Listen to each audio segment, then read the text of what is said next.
Hello everyone and welcome to another video. Now in 2013, if you wanted the top tier gaming card, then perhaps Nvidia's 780 Ti would have been the way to go.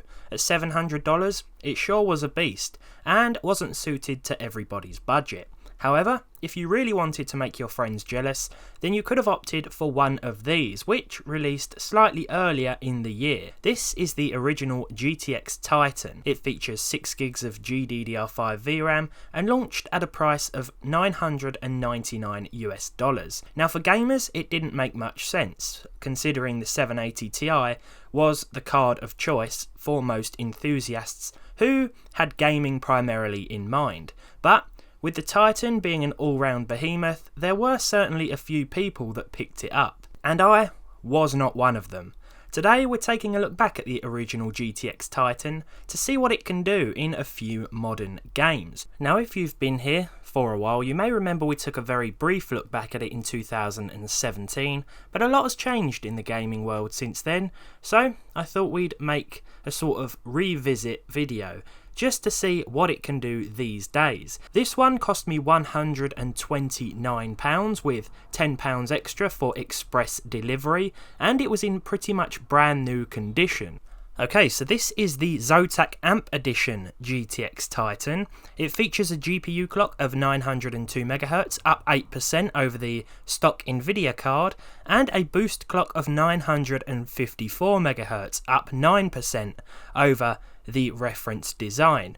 There's also a 1652MHz memory clock, and it is based on the Kepler architecture. Now, as you may know, the Nvidia Kepler cards certainly didn't age as well as, say, an AMD alternative, for instance. I've paired this with a Ryzen 5 3600, 16GB of 3200MHz memory, and a Seasonic Focus Plus Gold 550W PSU. You might think that the Ryzen 5 would hold the Titan back, but in fact, you could probably pair a Ryzen 5 3600 with any card on the market right now and see very nice results. It really is a pretty decent CPU for the money. But enough about that, because today we're focusing on the graphics card. Now the Titan back in the day was known as a card that could probably handle every modern release out there with relative ease. So what I've done, first of all, is attempted a few modern titles at the highest possible settings, Ultra, Preset, all round, and then I've dropped the settings where I've needed to in order to try and achieve 60 frames per second. So first of all, we're going to max out the games, see how the Titan handles them, and then do what we need to do in order to achieve 60 frames per second on average. Now this is certainly a 1080p card these days, no question about it. Battlefield 5 at Ultra first of all, it ran okay, it hovered around the 60 FPS mark, but there were certainly a lot of drops here and there. So to combat this, instead of Ultra, I found that high settings was definitely best for this game, and here this meant that we didn't see too many drops below 60 FPS, and we saw a pretty decent result. Now obviously in the games where the Titan was able to achieve Ultra settings and 60 frames per second, I didn't really need to test those twice. One such example was Fortnite, which we were able to run at Epic and still retain at least 60 FPS on average. The game ran pretty well here. In my experience, the game does favour Nvidia cards. I've played this on my Vega 56, which is more powerful than the Titan by today's standards, and I saw a lot more frame drops, which shouldn't really be the case on paper, but this game just seems to prefer Team Green. It's a very nice experience on the old school Titan here. And I've also left the temperature up on screen as well today to show you how hot this blower style card gets. In all honesty though, it certainly doesn't get that loud. Now in Grand Theft Auto 5 here we saw way above 60 frames per second on average, as to be expected with this game, which is getting on a bit now, but it was nice to see that we could turn everything up to very high and still see a very playable frame rate indeed. Looking back on it, I don't think I turned MSAA on, I had everything else set to Ultra, so just bear that in mind if you have a Titan and you try to run GTA with a Ryzen 5 3600 and get significantly different results. MSAA wasn't on here, and that will affect the performance for the better. Once again, there was no need to really tweak the settings after setting everything to very high, because it ran with 60 frames per second at least flawlessly all of the time. Now, one such game that really made the Titan suffer was Metro Exodus. Boy, was this a pretty horrific result. Now, it's no surprise because Metro Exodus is probably one of the most demanding games to, well, ever release.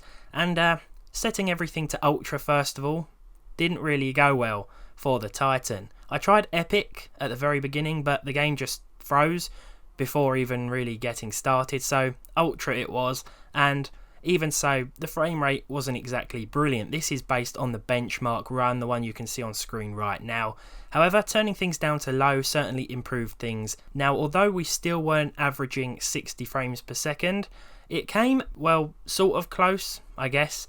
And I think gameplay will differ quite a bit to the benchmark result. There are going to be a lot more variations in performance, in actual gameplay, because the circumstances are entirely different. The environments are different. Sometimes you're inside, sometimes you're outside. And this game is set across many different levels, which will all perform differently on your graphics card. In PUBG, the Titan came close to running things at 60 FPS with the Ultra preset, but it wasn't quite doable.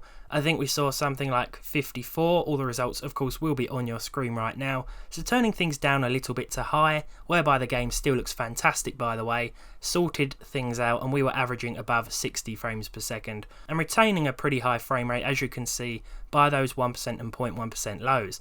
There were a couple of stutters here and there, something I've seen on a few of my graphics cards after the most recent update, but I guess that's just one of those things that may or may not get ironed out again when we see another patch. Now, I wasn't really sure what to expect with Rage 2, considering it's quite new and it's also quite demanding, but we were averaging around the mid-40s with the Ultra settings. I don't think that's too bad.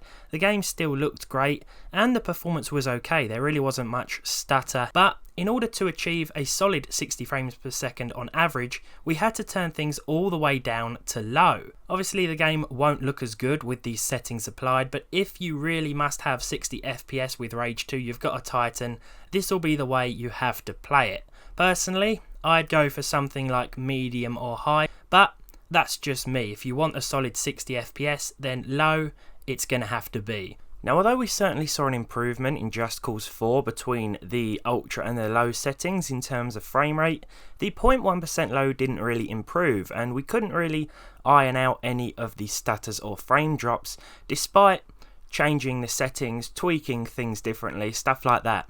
Just Cause 4 is very GPU intensive, so I'm not surprised that switching things didn't make too much of a difference, though we did still see a nice increase in the average frame rate when we changed things from Ultra to low. Using the low settings is definitely the best way to go, I feel, with Just Cause 4 if you are aiming for 60 FPS, though just like in all of the other games, if you want closer to 30, then you should feel free to keep things on Ultra.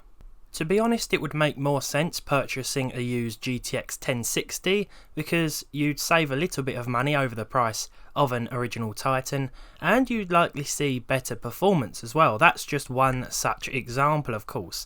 There are many other options on the used market that you could buy for less and see more frame rate from.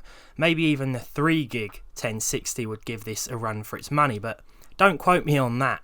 To me, it's still an absolute beast. I really like the Titan here. I think it's just one of those cards that will always be remembered, especially considering it was the first one to have this name. A couple of other things I'd like to mention are the crashes. I tried to fire up Rust, something that you guys requested I add to the benchmarks, and that crashed to the desktop. Grand Theft Auto 5 also crashed a couple of times before I finally got it working. That may just be a coincidence, it may just be the system I've got here, but just bear that in mind should you be considering a Titan, which you probably shouldn't be, all things considered, unless you can get one for around £100 or dollars. I'd like to take this opportunity to say that after trying it one more time, Rust did in fact work after I set things to simple, the simple graphics preset, and it seems that was just about right, because although I didn't really get a chance to benchmark this properly with on-screen figures as I wasn't expecting it to work, we were hovering around 60 to 70 frames per second. I hope you've enjoyed seeing how the Titan performs with a few modern games. Let me know your thoughts down below in the comments. Let me know if you own one of these or have ever owned one of these or any in the Titan lineup, unless of course it's like the RTX Titan, in which case you're just showing off. Leave a like on this video if you enjoyed it. Leave a dislike if you didn't. Subscribe to the channel if you haven't done so already, and hopefully I'll see all of you in the next one.